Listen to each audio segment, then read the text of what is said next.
Hey guys, subscribe for daily content. And if you're shopping for gear, make sure you check out the description for the newest items at some of the very best online retailers.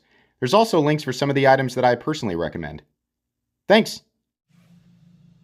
What's going on YouTube? Metal Complex here, and today I've got a very interesting knife review / knife overview to share with you guys. This is the Sandrin Knives Monza. Definitely the most interesting and most compelling Sandrin knife that I have handled. Very cool. This knife is kind of hard to come by, but I'll link it right down below so you guys can check it out if you want to. Thank you so much to Eric for loaning this to me for review. Yes, this will go back to Eric when I'm done with it. Thanks so much to my generous patrons who are supporting me right now. There's a link for Patreon right down below. And please make sure to follow me on Instagram at metal_complex. All right, let's go ahead and get a measurement of this guy. By the way, this is the Zirconium version. There are two versions that I have seen, Zirconium and Titanium. They're both expensive. We're going to talk more about that in the later part of the review. Overall length, surprisingly, it doesn't come in at 8 inches. It comes in at about 7 3/4. I honestly thought this would be an 8 to 8 1/4 inch knife, but it isn't. Blade length is coming in at almost exactly 3.5 inches, maybe 3.4 or just slightly above.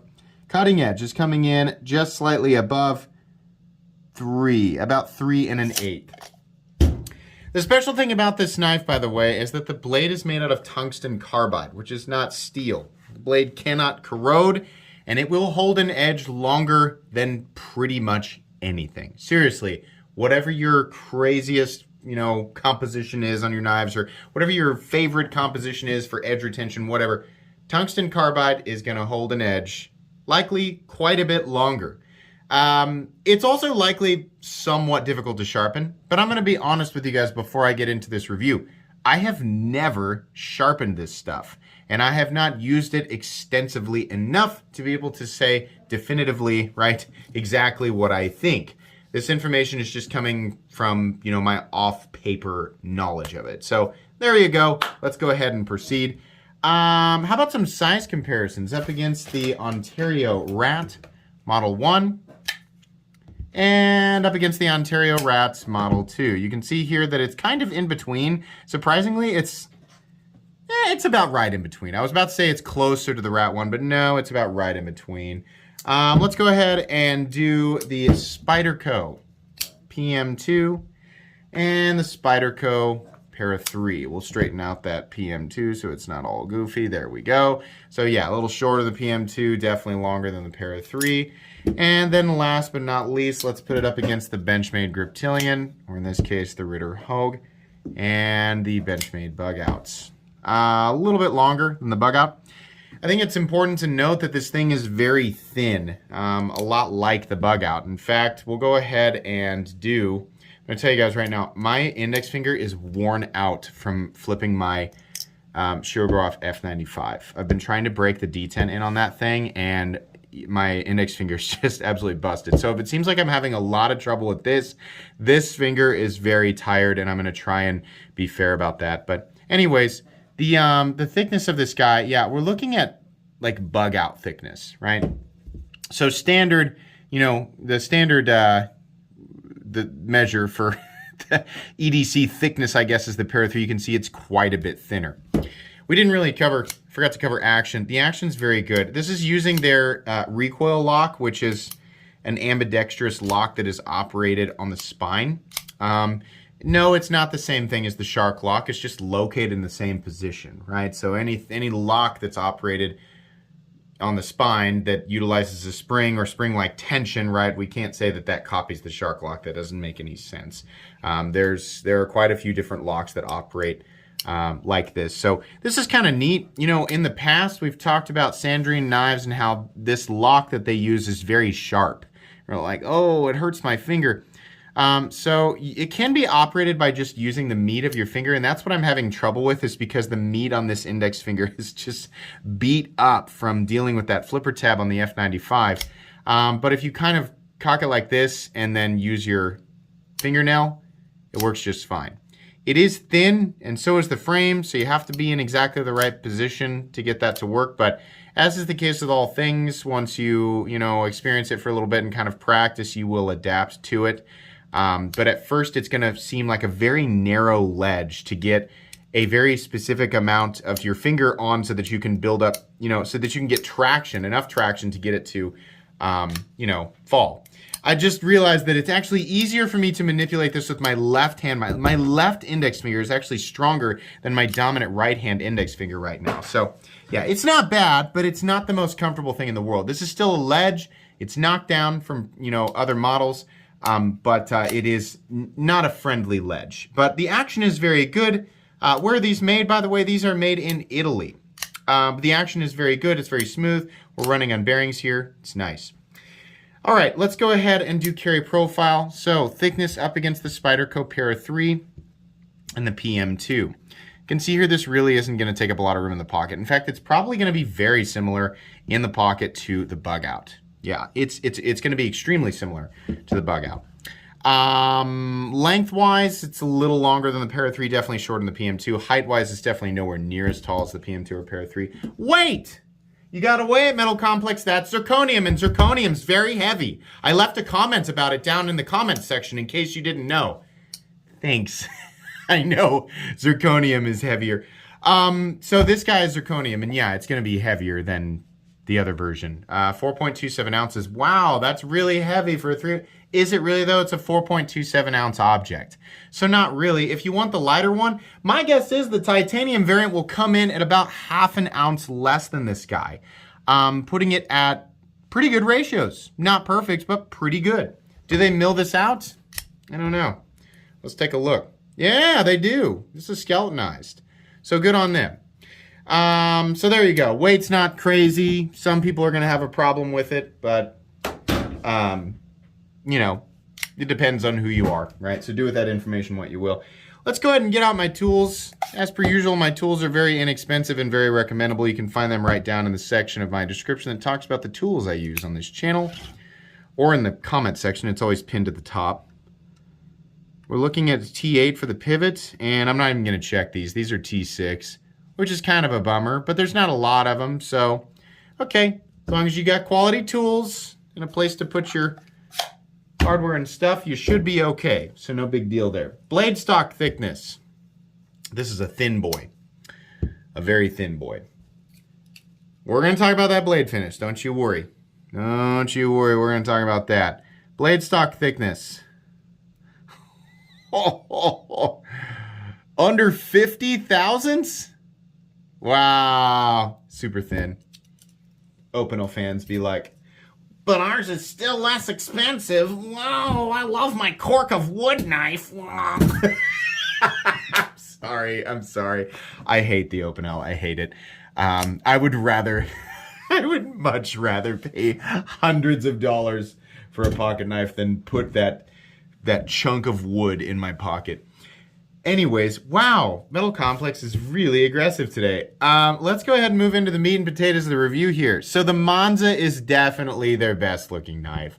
I know some of you guys like that weird checkout counter, that Home Depot checkout counter, Torino.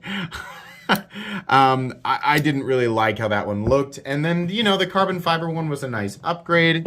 It's the Torino with carbon fiber. They've got some other weird, slip joints and fixed blades that have much nicer finishes, by the way. But the best looking one that they've done so far, in my opinion, is this guy. The version of this that makes the most sense to buy, if you're like, which do I buy, the zirconium or the titanium? Go with the titanium one. Let me tell you guys right now, the titanium version of this knife runs $400.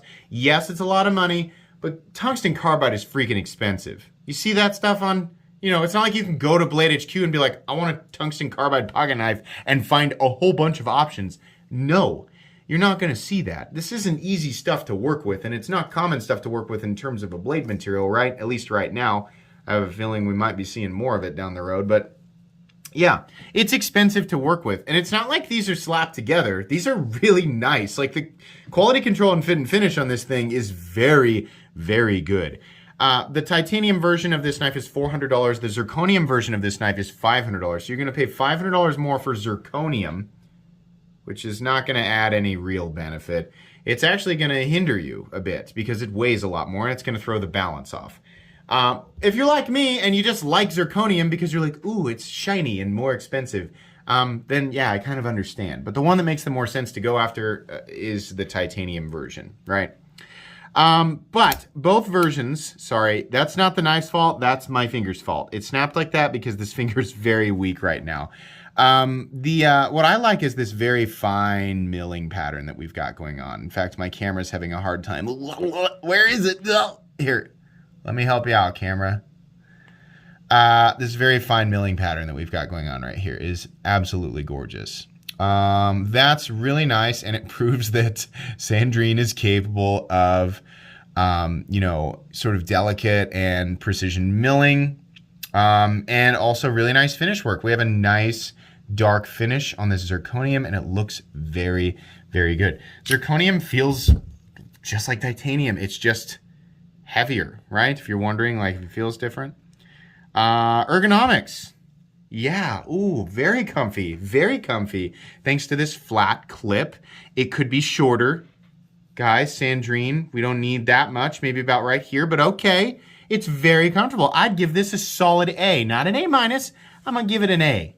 It's not absolutely perfect because I want that clip to come back, and because the scales are so thin, right? What's saving the thinness of the scales, not filling out the hand as much, are the very nice lines here. These are very friendly lines for your hands, and it's very comfortable.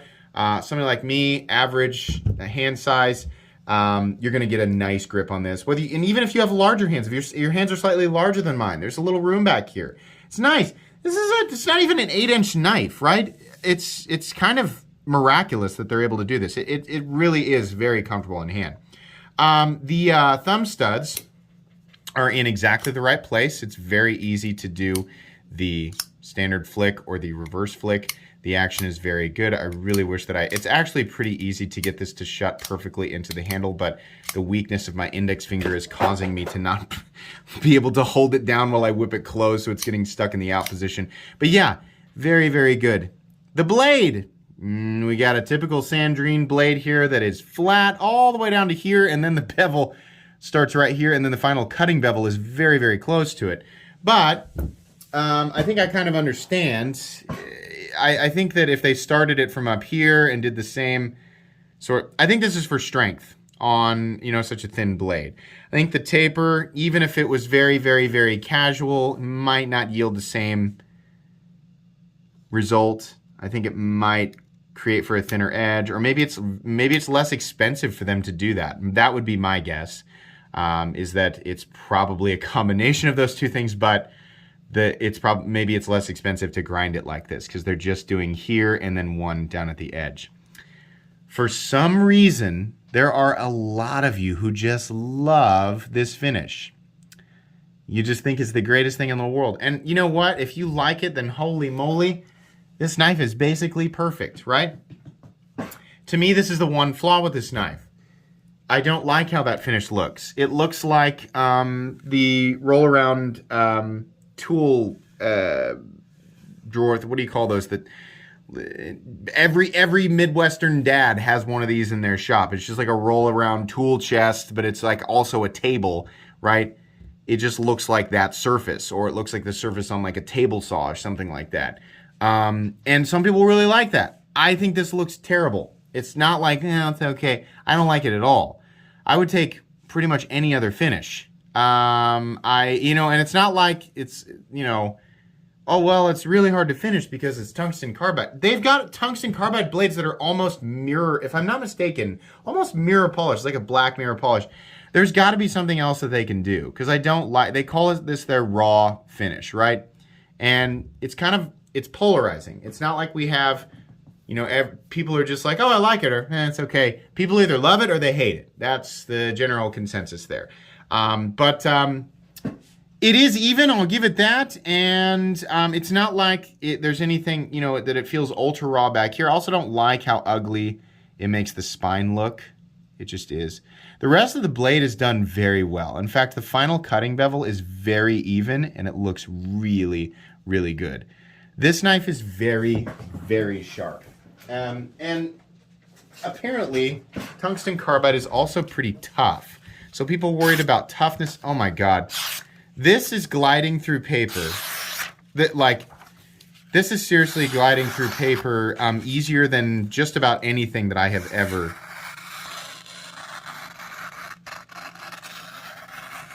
The amount of control that I have with that blade is absolutely ridiculous. Yeah, now obviously, if, people are like, what if I take it outside and pound it on a cinder block? Why? Why would you do that, sir? Don't do that. That'll probably screw your blade up. I don't understand. How's that a test? Scientific experiment number 1. Cinder block versus tungsten carbide blade. You idiot. Don't do stuff like that. Use this to cut normal things and you should be fine. This blade will likely last a very, very long time. Realistically, what you will run into at some point is the need to resharpen it. Even if the edge really does last for years. Those of you who use knives like me, which is literally, it's like, sometimes as little as 2 or 3 times a week and at most 2 or 3 times a day, maybe a little bit more, right? If you're breaking down cardboard or something. Right around in there, and you're just cutting cardboard and rope and rubber and maybe wood periodically, right? You're not like, lifting nails out of boards, or you're not doing anything like that.